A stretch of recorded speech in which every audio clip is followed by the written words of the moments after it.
Assalamualaikum warahmatullahi wabarakatuh. Salam jumpa bersama saya, Sartika Rini, dosen pengampu mata kuliah Manajemen Economic and Accounting.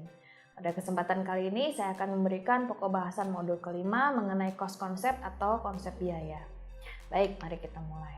Dalam cost concept ada 4 klasifikasi, yaitu cost classification for manufacturing companies. Yang kedua ada cost classification for preparing financial statement. Yang ketiga ada cost classification for predicting cost behavior. Dan yang terakhir ada cost classification for decision making. Dalam manufacturing cost kita bagi menjadi dua, yaitu direct cost dan indirect cost. Di mana direct cost terdiri dari direct material dan direct labor. Dan yang indirect cost terdiri dari manufacturing overhead. Nah, ini dalam manufacturing cost, contoh-contohnya yaitu biaya tenaga kerja, pembelian material, atau biaya yang langsung berkaitan dengan proses operasi atau produksi. Sedangkan contoh dari indirect cost atau biaya tidak langsung adalah biaya overhead atau expenses seperti biaya perawatan, tenaga kerja pendukung, biaya energi, dan lain-lain. Nah, untuk non-manufacturing cost itu ada dua, yaitu biaya penjualan dan biaya administrasi.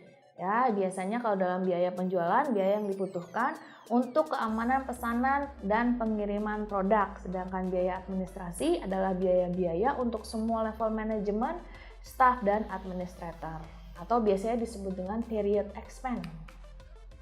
Yang kedua, cost untuk financial atau income statement, di mana terbagi dua, yaitu merchandiser, current asset, terdiri dari cash, ada receivable, dan merchandise inventory. Sementara di manufacturer current asset itu ada cash, ada receivables, dan ada inventory, di mana inventory-nya terdiri dari raw material, work in process, dan finished good.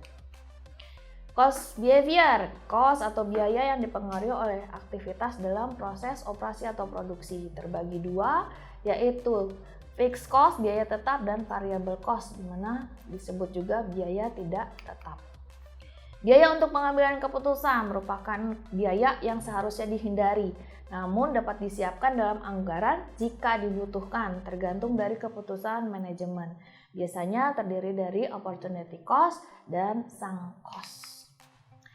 Baik, dari konsep biaya dapat disimpulkan bahwa industrial engineering harus mampu memahami konsep biaya, klasifikasi biaya sebagai tambahan pengetahuan, terutama dalam proses operasi dan produksi di mana banyak membutuhkan tenaga kerja, bahan baku, dan biaya overhead. Industrial engineering merupakan cost estimator untuk perhitungan total biaya produksi. Dan IE juga harus mampu membedakan mana biaya tetap, biaya tidak tetap, biaya langsung, dan biaya tidak langsung.